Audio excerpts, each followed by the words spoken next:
Hello les futurs leaders, bienvenue sur l'émission Comment réussir son exposé. On est au 3e épisode et dans cette émission, tu vas apprendre les bases pour pouvoir réussir ton exposé. Dans l'épisode précédent, on a parlé des différents plans d'exposé qui existaient pour pouvoir mettre en ordre les informations que tu avais pu récolter dans l'épisode numéro 1. Aujourd'hui, on va parler de la présentation de ton exposé. Dans le premier épisode, je t'avais demandé de choisir un sujet sur lequel tu allais pouvoir mettre en pratique ce que tu allais apprendre dans ces différents épisodes. Le sujet que j'ai choisi, c'est l'évolution du cinéma dans l'animation, le cinéma, l'animation. On parlera de ça à titre d'exemple pour que tu puisses mieux comprendre. N'oublie pas de prendre de quoi noter. Es-tu prêt? Alors, let's go! Avant de commencer, avant de te présenter justement, avant de te parler de la prise de parole en ce qui concerne la présentation de ton exposé, je vais te parler des différents supports d'exposé, différents supports de présentation qui existent. Donc là, on est dans l'ère du numérique, on va parler principalement des supports de présentation numérique.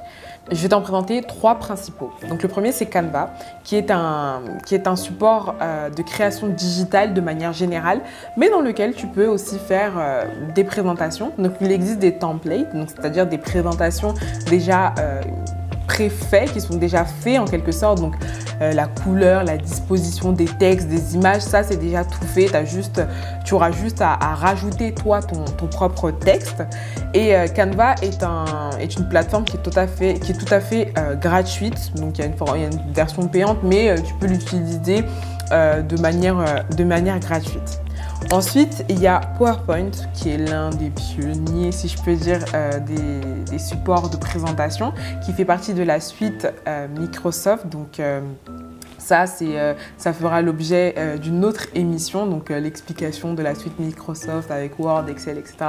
fera l'objet d'une autre émission. Mais ici, voilà, PowerPoint fait partie d'un support de présentation qui est toutefois besoin d'une licence professionnelle, mais il n'y a pas de...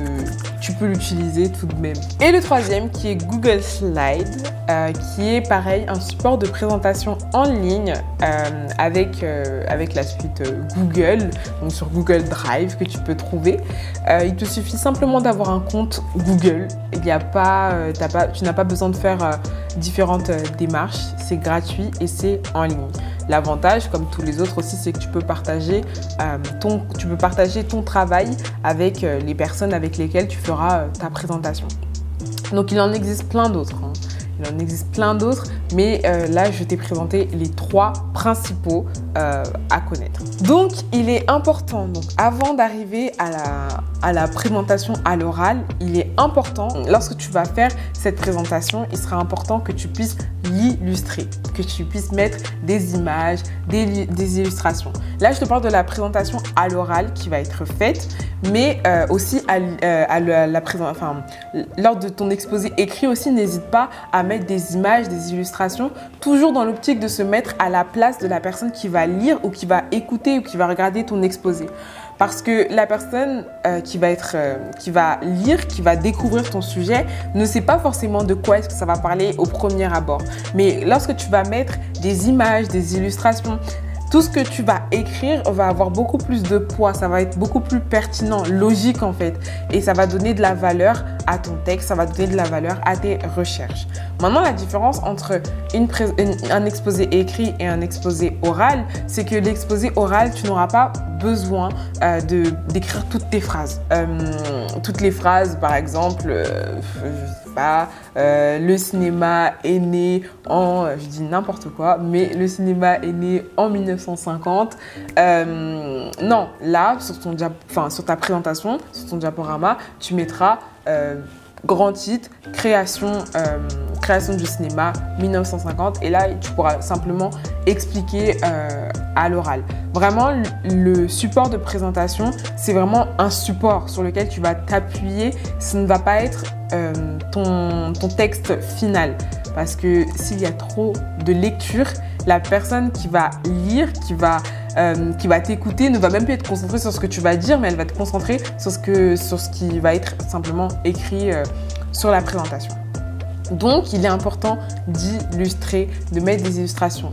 Sur l'exposé écrit, il est aussi important, en plus des illustrations et des images, de surligner, de souligner, de mettre en évidence en fait les mots-clés, les acteurs clés, les dates clés, pour vraiment que tout ton travail vienne à être bénéfique en réalité, vienne à apporter de la valeur, que lorsqu'on va le lire, lorsqu'on va le regarder, on va vraiment être intéressé par rapport à tous ces éléments, ces petits détails de couleurs, d'images, d'illustrations.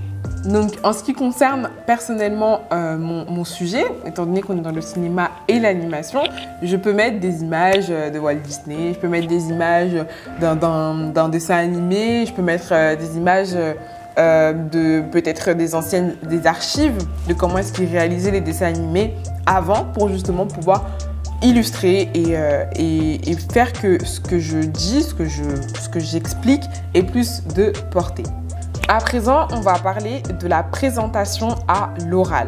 Donc, c'est un exercice qui est assez compliqué, qui est assez difficile. Même si on a souvent l'habitude, c'est pas toujours évident que de s'exprimer de telle sorte à ce que la personne qui soit en face de toi, donc ton auditeur, puisse vraiment comprendre ce que tu veux dire. Parce que souvent, on va se dire des choses pour nous, on va les comprendre parce qu'on comprend notre langage, mais notre langage n'est pas connu forcément de la personne qui est en face de nous.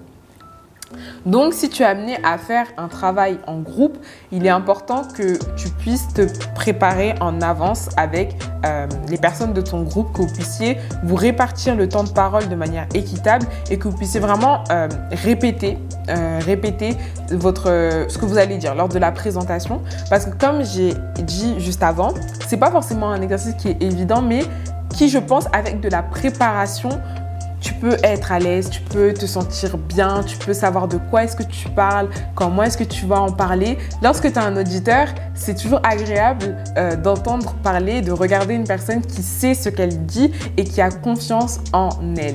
Il sera important de parler suffisamment fort et d'articuler.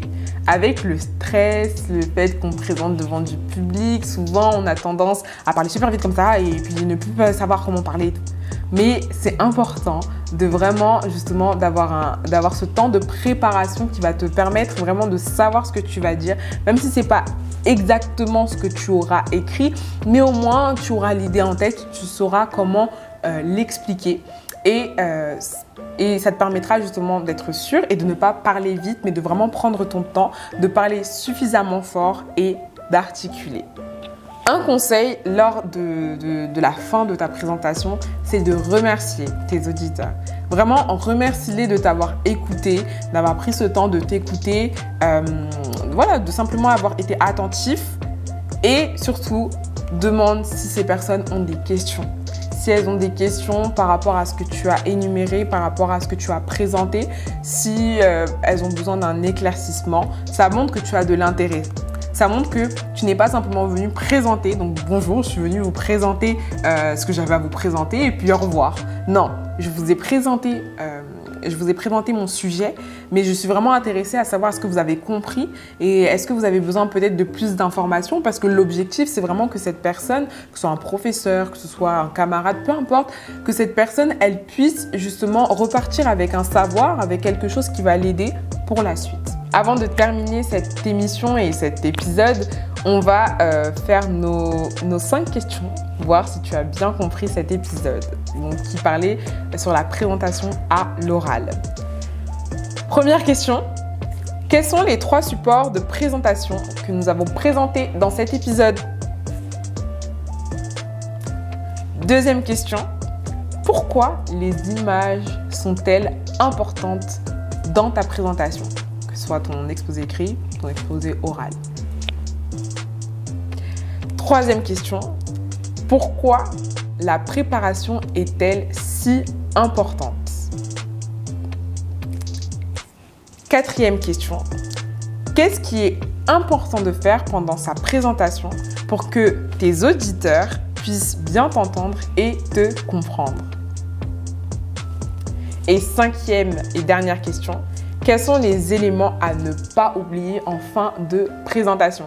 Très bien, Futur Leader, nous arrivons à la fin de cette émission et de cet épisode. Je tiens à te féliciter. Franchement, bravo d'avoir suivi jusqu'à la fin. J'espère que tu auras passé un agréable moment lors de ces épisodes, lors de cette émission. Je veux simplement revenir sur ce qu'on a appris depuis le début. Donc principalement qu'il existe différentes sources d'informations, qu'il est important de diversifier ses recherches et ne pas simplement se focaliser sur les recherches internet, mais il y a des livres, il y a des podcasts, il y a des vidéos. On peut vraiment trouver ce que l'on veut, où l'on veut, il faut simplement que l'on puisse chercher. On a appris qu'il existait 3 grands types de plans d'exposé, plan progressif, dialectique et inventaire. On a appris également que c'était important de mettre des images, d'illustrer et pendant la présentation de pouvoir être à l'aise, donc se préparer en avance, mettre des illustrations, des images et toujours se mettre à la place de la personne qui va lire ton exposé écrit ou tout simplement la personne qui va t'écouter, qui va regarder la présentation que tu auras préparée. Encore félicitations et je te dis à la prochaine pour une future émission.